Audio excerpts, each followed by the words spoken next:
Ang lahi ni Zacarias ay may mahalagang papel sa kasaysayan ng mga Israelita at sa paghahanda sa pagdating ni Jesus Christ noong panahon.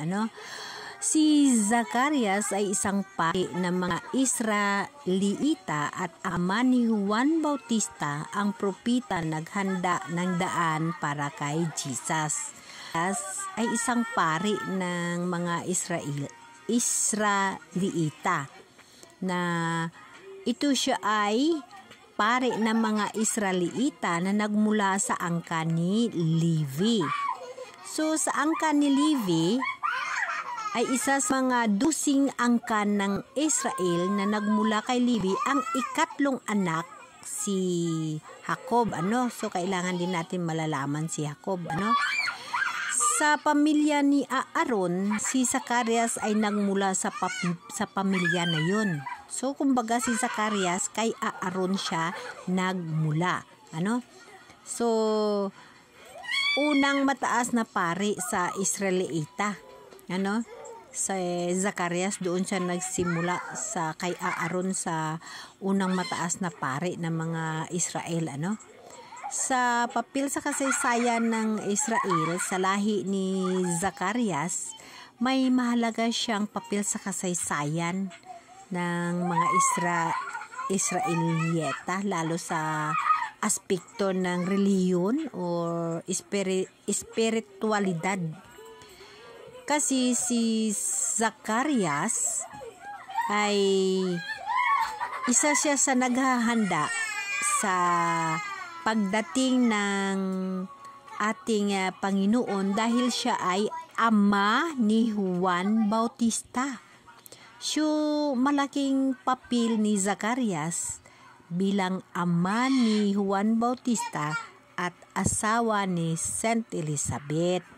So kaya pala na tayo mga Kristiyano nanampalataya kay Saint Elizabeth dahil na isa rin siya sa tinatawag natin na saint na may marami ring blessing kasi siya yung nanay ni Juan Bautista.